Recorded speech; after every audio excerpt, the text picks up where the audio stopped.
हिजकिय्याह की प्रार्थना थी, उसने प्रार्थना की परमेश्वर मेरी उम्र को बढ़ा।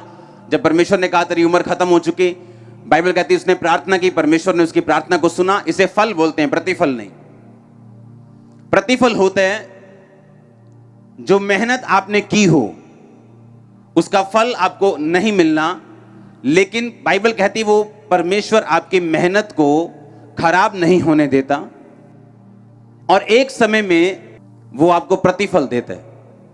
जो मेहनत आपने की है, आज मान लो आप किसी चीज के लिए प्रार्थना कर रहे हैं कि परमेश्वर मुझे ये वाली ब्लेसिंग चाहिए, मेरी लाइफ में ये काम होना चाहिए, लेकिन आपने प्रेयर की लेकिन परमेश्वर को खोजा नहीं। वो अपने खोजने वालों को लिखा प्रतिफल देता है।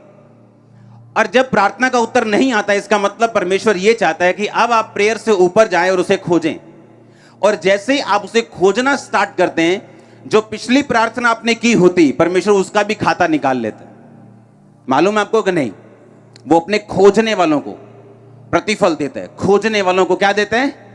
प्रतिफल देता है। खोजने वालों को आपको फल मिलता है। कई बार आप प्रार्थना करते हैं, आपको फल मिलता है, मैं भी जानता हूं, आप भी जानते हैं, हाँ या ना? लेकिन कई बार हम जानते हैं कि प्रार्थना करने के बाद भी वो उत्तर नहीं मिलता।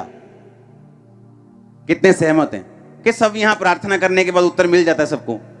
मेरे ख्याल से ऐसा नहीं होगा कोई। अभी 1% 10% लोग होंगे, लेकिन वो भी इस फेस में आएंगे जब परमेश्वर अपनी परफेक्ट प्लानिंग में उन्हें आगे लेके जाएगा। तो इसका मतलब क्या कि परमेश्वर ने कहा तो प्रार्थना कर, मैं तुझे उत्तर दूंगा, मांगो तो दिया जाएगा। लेकिन उसने बाद में क्या लिखा? ढूंढो तो तुम। इसका मतलब हमें ढूंढना पड़ेगा। और अगर आप ध्यान से पढ़े, उसने कहा वो अपने खोजने वालों को प्रतिफल देता है। वो अपने खोजने वालों को क्या देते हैं? प्रतिफल देते हैं। अब खोजना कैसे? किस पहाड़ पे जाएं? कैसे खोजें? इंटरनेट पे खोजे? कहां खोजे परमेश्वर को? मैंने आपको बताया, एक दिन मैं सो रहा था और जैसे ही मैं उठा, मेरी आंख ऐसे टक करके ओपन हुई तो होली स्पिरिट ने मुझे बोला डैनियल। मैंने आपको बताया कि मैं डैनियल की स्टडी नहीं कर रहा था। ऐसा नहीं कि 2, 4, 5 दिन पहले मैंने डैनियल के बारे में किसी प्रीचर से सुना हो या हम घर पे डैनियल के बारे में बात कर रहे थे।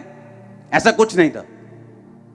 जिस तरह से मैं बाइबल पढ़ता हूं, मैं कोशिश करता हूं कि 4 महीने में वो बाइबल खत्म होनी चाहिए, पूरी कंप्लीट, और फिर से शुरू, फिर से खत्म, फिर से शुरू। ऐसी मेरी ट्राई रहती है। ऐसा मेरा जो शेड्यूल बनाया होता है वो इस तरह से बनाया होता है, नया नियम से इतने, पुराने से इतने, और मैं इतनी देर में बाइबल को खत्म करूं।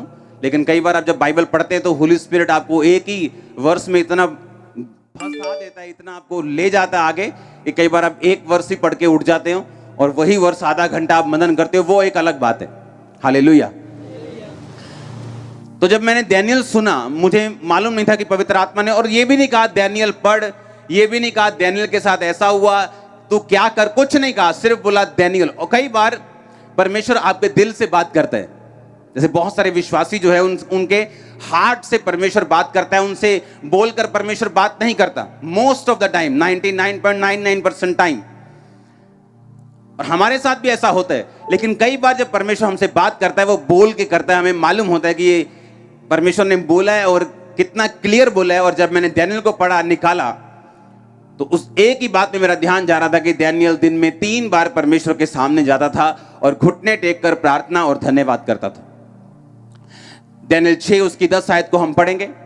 जब डैनियल को मालूम हुआ कि उस पत्र पर हस्ताक्षर यानी साइन किए गए हैं कि वह अपने घर में गया और अपनी उपरोठी कोठड़ी की खिड़कियां यरूशलेम की और जिसकी खुली रहती थी, अपनी रीति के अनुसार वह दिन में 3 बार अपने परमेश्वर के सामने घुटने टेक कर प्रार्थना और धन्यवाद करता था, तब भी वैसा ही करता रहा।